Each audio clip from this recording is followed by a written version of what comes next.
Well, I'm Homer Easley, and I graduated in '59. I'm Pauline Easley, and I graduated in '59 and did worked educational major in master's in '87. I always admired people like Clarence Smith and Eleanor and Pat McFarland, who'd literally spent their life here teaching, and that kind of commitment was really kind of impressed me. So, in terms of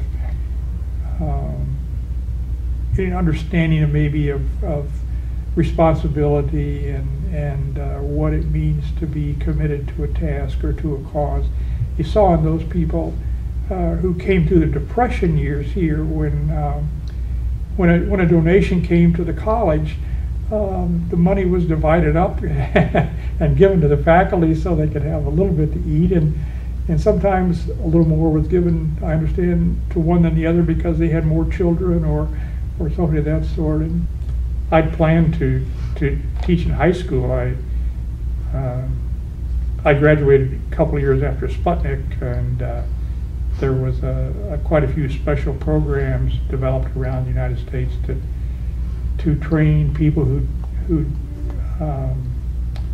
had a major in some technical area like physics or math or biology to be high school teachers, because they really wanted to beef up the number of technical graduate people with science backgrounds.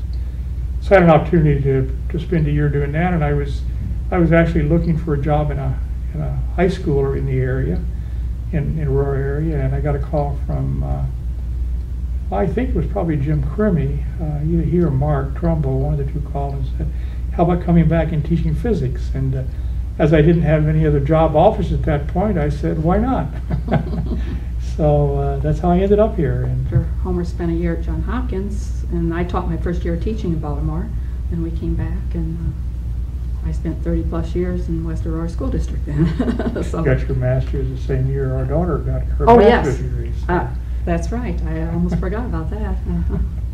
We graduated at the same time, two different ceremonies, because they did a different one for the graduate students. We've seen in the past 10 years, or perhaps even more, significant growth and change. And so I think it's important for the university to change, to meet the changing needs of students as they prepare for their lives in the future, and but to remain a viable, quality institution